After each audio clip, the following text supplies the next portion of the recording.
Hello and welcome to This Week in East Brunswick, the town's own news and information program.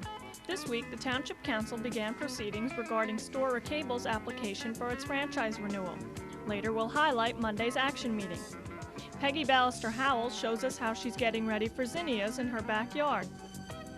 Tonight, meet the Community Outreach Coordinator from South Amboy Hospital. We'll talk about emergency services, including outpatient programs, for mental health crises.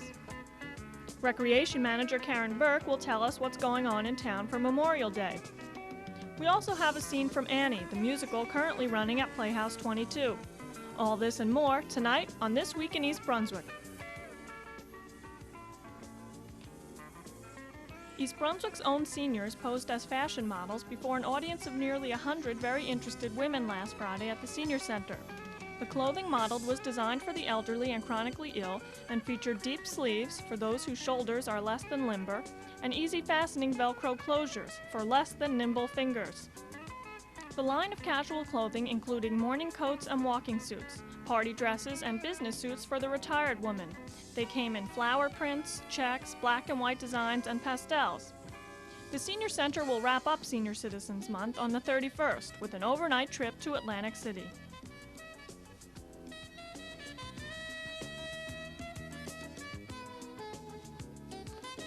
I'm Doug Halverson, Director of Consultation and Education for the Middlesex County Mental Health Clinic in Old Bridge, and this is This Week in East Brunswick. May is National Mental Health Month. With me today is Joan Schaefer, Coordinator of Outreach for the South Amboy Memorial Hospital Community Mental Health Center. Joan, thank you for being here today. Joan, what are emergency services specifically available to East Brunswick residents? The Community Mental Health Center at South Amboy Memorial Hospital operates a 24-hour, 7-day-a-week emergency services department. This program provides crisis stabilization, evaluations, and referral for residents in East Brunswick as well as residents in the southern portion of Middlesex County.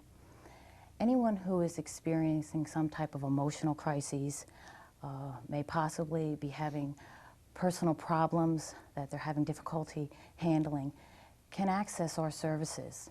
We have an inpatient psychiatric unit, which is short-term. We have an inpatient 3 to 5 day alcohol detoxification unit, and we have a new unit, the mentally ill, chemically addicted unit, which is a 45-day rehab for individuals who are dually diagnosed. Everyone who accesses our services, however, does not need to be in an inpatient unit. So we have 2 outpatient programs, one located in Parlin, which is the Chemical Dependency Recovery Center for any individuals who are suffering from alcohol and drug abuse. And we also have an outpatient program in South Brunswick, which is South County Center, which provides individual counseling, marriage counseling, and family counseling. An individual who is interested in accessing our services need only call our 24-hour emergency services hotline, which is a crisis intervention hotline. The phone number for that is 727-5222. The hotline is staffed 24 hours a day by mental health professionals who are able to do a preliminary screening prior to asking someone to come into our emergency room, and also provide referrals for anyone who may need an outpatient referral to counseling. Joan, thank you for being here. I'm Doug Halverson from the Middlesex County Mental Health Clinic in Old Bridge, and this is This Week in East Brunswick. Poet and singer Joe Wayman performed for children in the library Saturday as part of the Children's Department's regular series of special events. The former grade school teacher, now an instructor on the college level, hails from Houston, Texas. Okay, here's a little song about green. This is sort of how I feel about green, okay? Is that okay? Yeah. I hate green, I hate green. I hate everything that's green. I never liked a single thing that's green. Green is spoiled, green is old, green is mildew, green is mold. This last week's sandwich you just sold. Oh, how I hate green.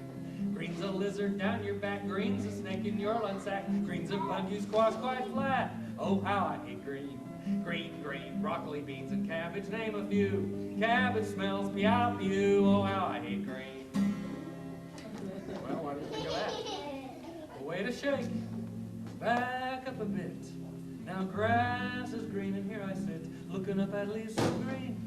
I guess I don't hate everything that's green. I love green, I love green, I love everything that's green. I love every single thing that's green.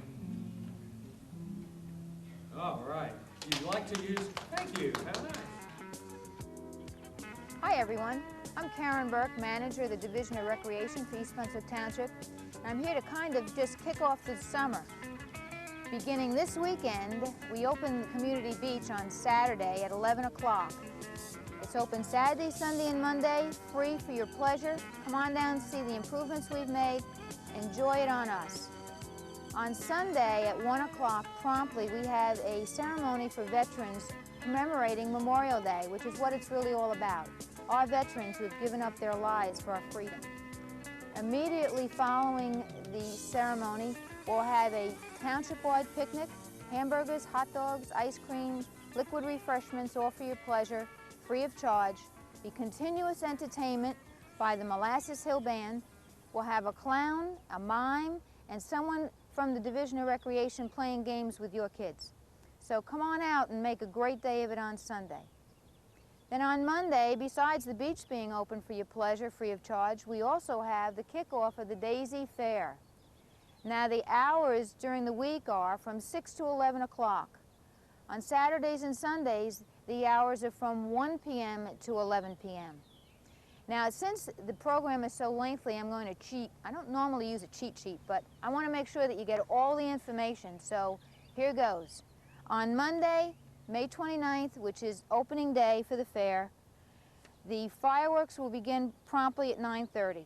So come out and enjoy all the other food stands and entertainment, and then enjoy the fireworks free of charge. On Tuesday, it's senior and youth night. Seniors and youth should meet at 6:30 at the flagpole for a very special ceremony. They should also be aware that this week they will be able to have discounts at various food places and vendors within the framework of the entire fair. On Wednesday, it's rock and roll celebration. First, we'll kick off at 7 o'clock with an oldies car show. And for any of you that are oldies buffs, come on out and see those real old antiques and those special 50s car. Most of you know what I'm talking about. And then at 8 o'clock, we'll have a live concert with Johnny Maestro and the Brooklyn Bridge, and also yesterday's news and remember when. So how's that for a well-rounded evening of entertainment? On Thursday, it's pop night, and pop means pay one price. Instead of the usual $9 fee, there'll be a $7 special fee for this day. So bring the kids down. They can ride as many rides as they want, all for one price. The Merry 8 dances will be available that night to perform at 8 o'clock. So come on out. That's a good night to come also. Friday night is one of those nights where everybody in this township is getting involved. It's Fireman's Night.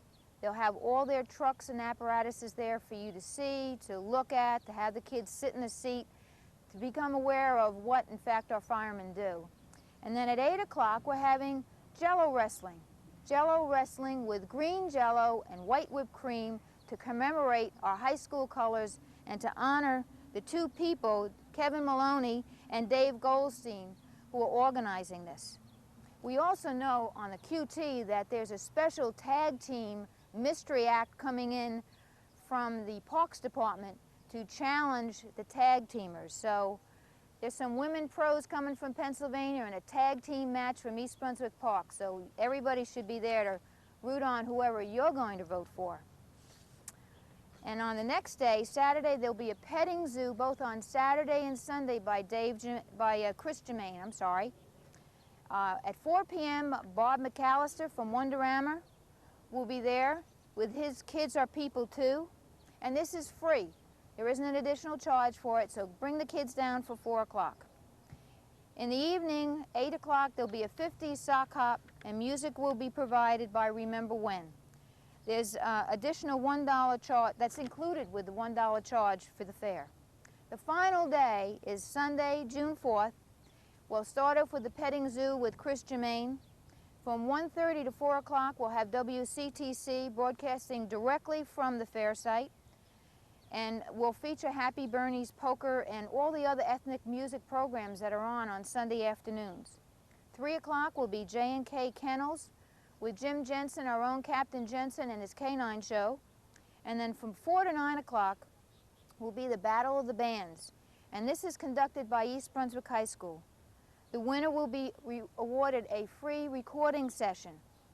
So if you have any information about it or you want to get your band entered, call the high school, Erica Olin, or the East Brunswick Department of Recreation and get your name on board. Finally, there's about 15 to 22 rides that will be available for your kids and for adults to just have a good time with while you feast on all the ethnic food and have a great time with your family. Brian Forte, the quarterback from the high school, who will be attending the University of Miami, will challenge all you fairgoers to a tossing contest, and the winner will walk away with a prize. So remember, there's a lot to do. We're kicking the summer off with a big bang this year. Be free, have fun, come on down and support the Daisy Fair. Every penny that's earned from this fair goes towards people with disabling handicaps, people that are participants in the Daisy Recreation Program and other programs that are around town. So come on down, support us, and have a good time at the same time. See you soon. And don't forget, July 4th is Tuesday this year. We'll shoot on July 4th. Rain date is July 5th, and that takes place at the Middlesex County Fairgrounds, just like the Daisy Fair does. See you soon. Thanks. Hi, I'm Peggy Ballister-Howells for This Week in East Brunswick. And today we're in my garden, and this little patch is full of weeds, but it's in a real nice sunny corner. And I'm going to turn this little corner into a seed bed for zinnias. Now I've ordered some big red hybrid zinnias, and because they're hybrid seeds, they're very expensive, and you only get a very small number in the seed pack. So we want to make sure that every single one has the opportunity to germinate. You could have started them inside, but without ideal conditions inside, you're really better off waiting till they can be direct seeded.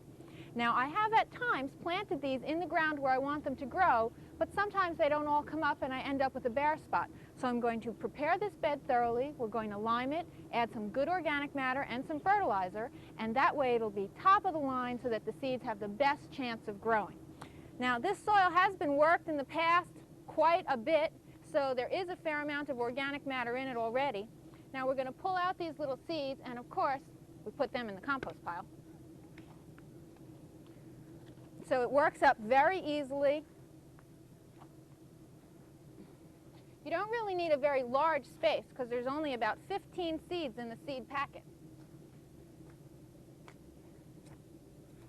Okay.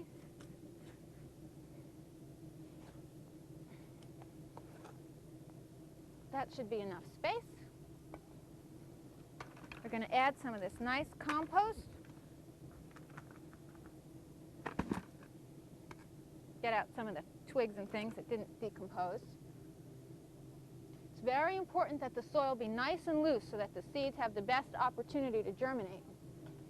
This is just 10-6-4 partial organic fertilizer, the best all-around garden fertilizer to use. If you're only going to buy one, I would recommend that it be 10-6-4 partial organic. Get rid of these for the compost pile. And a little lime. Now remember that our soil around here has a tendency to become acidic, so every couple of years or so you really should lime. How much lime you have to put down, this is just a guess. To know the exact amount, you should have a soil test. Okay, turn that under.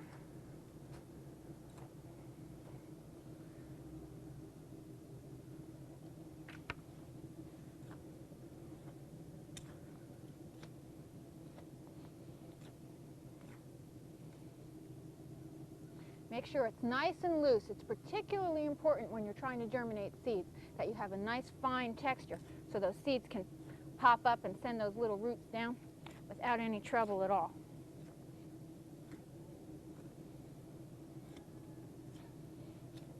Okay.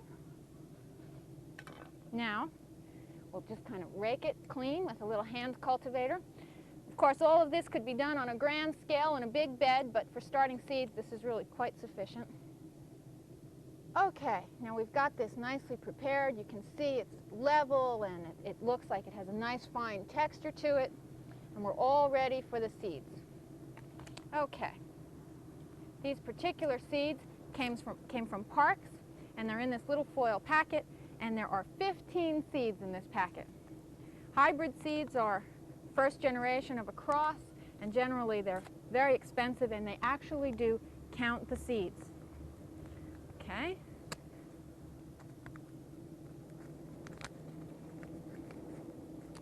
All right.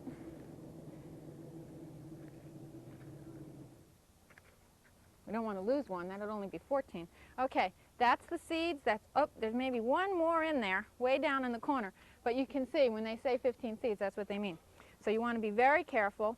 And for early start, sow seeds 2 to 3 weeks before the last frost indoors. Well, we're sowing them outdoors about a week before the last frost, so that should work out very well. Now also, always read the seed packet, and generally you want to plant the seed about twice as deep as the seed is wide. This isn't a very wide seed, so maybe between 1/4 and 1/2 inch deep will be just fine. So we'll use this to make a little row here, and then another little row here.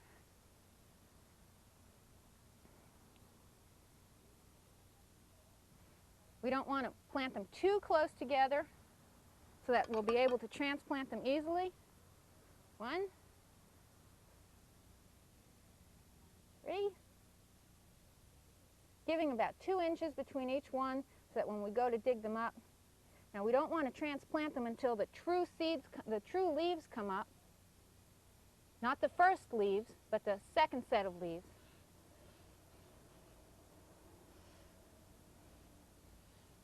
Cover them up.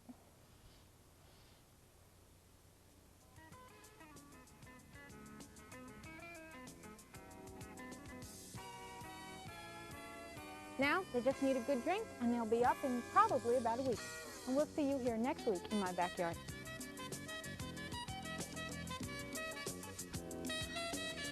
The Storer Cable Company received little more than condemning criticism from its East Brunswick customers during Monday's public hearing for its franchise renewal. In the council chambers, residents complained that Storer's prices for basic, for premium channels, remote control rentals, and droppage fees are the most expensive in the area, and that the quality of customer service is low. Storer Cable is seeking a 10 to 12-year renewal contract with the town. Under the 10-year plan, they would, within 6 months, establish office hours 2 evenings a week and Saturday mornings. They'd upgrade the system to 54 channels before the 10th year. They'd provide new equipment for Channel 8 and permanent wiring between the studio control room and the council chambers, all to begin by the 6th month of the new contract. However, should Storer get a 12-year commitment from the township, they'd guarantee the additional 12 channels before the 5th year. They'd provide 2 additional pieces of equipment for Channel 8, and in the 9th year they would submit plans for revamping the cable system in the 13th year.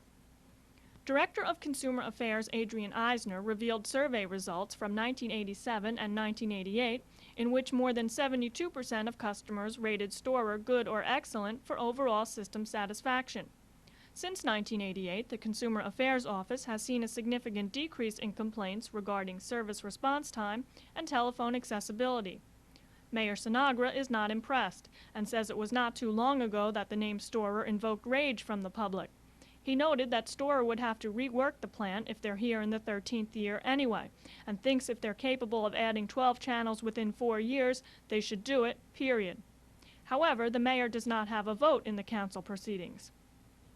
In response to one resident, Adrian Eisner explained why the township cannot do some comparative shopping by soliciting bids from New Jersey cable companies, as they do in other municipal contract negotiations.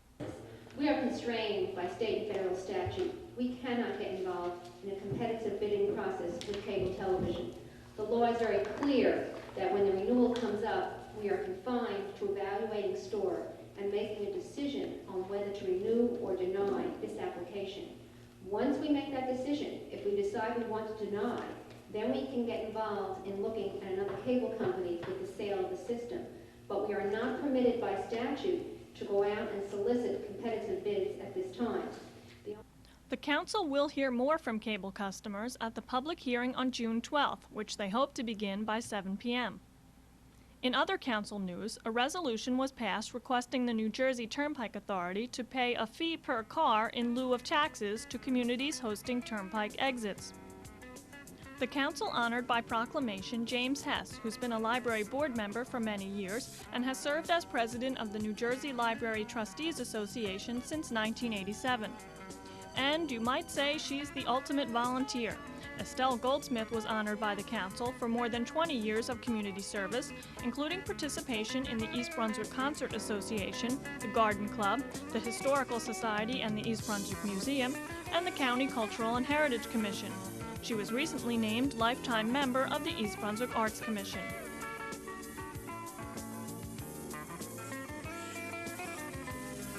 May is National Hearing Preservation Month. My name is Dr. Charles Highstein, and I'm an ear, nose, and throat physician practicing in East Brunswick. I'm also the chairperson of the Hearing and Vision Preservation Division of the Middlesex County Medical Society. Today's topic is going to be on ear problems acquired while flying and altitude traveling. Many people, when flying in an airplane, will experience pain, pressure, and blockage of their ears, especially on descent. Basically, what is happening is when one gets into an airplane, the pressure on the inside and the outside of the eardrum is exactly the same. However, despite the claims of many airlines, the pressure in the cabin does drop to the level that it would be at about 8,000 feet when you go up in the plane. Then it pressurizes at 8,000 feet. This is why, on ascent, quite often you will hear crackling or bubbling in your ears. Most people are fine during the bulk of the flight, and then on descent, the pressure begins, and quite often blockage of the hearing. Some people even experience dizziness. This is because the air is rushing to get back into the ear. Unfortunately, air gets into the ear much slower than it gets out, and a pressure differential evolves around the eardrum. The eardrum is very sensitive and will give you quite a bit of pain. Now, in most cases, the eardrum will not rupture. In some cases, people will actually develop fluid in the ears. Now, what can a person do to help prevent this? The most commonly used trick, or actually a technique is a trick that works twice, is chewing gum. This causes you to swallow a lot of saliva, and this causes you to open your eustachian tube in the back of the throat. Additionally, yawning works, especially if there's a boring movie on flight. This will also serve to open the eustachian tube. Another trick or technique is to pop the air by blowing some air into your ears. The way you do this is to take a little bit of air in your mouth, put your fingers over your nose, and gently blow. As Lauren Bacall says, just put your lips together. Now, if none of these techniques work for you, another thing you can do is take decongestants such as Sudafed before your flight, or a nasal spray such as neosynephrine or Afrin. This will help to clear the nose and make the descent more relaxing. Additionally, children, you must remember, have a much more difficult time on flying. It is best to let them suck on a pacifier or a bottle, since this will serve the same function. If you continue to have problems on landing, continue the advice that I have given you for about 24 to 48 hours. And if your ears do not clear in that time, please consult a physician for further evaluation. This is Dr. Charles Highstein for Health Facts.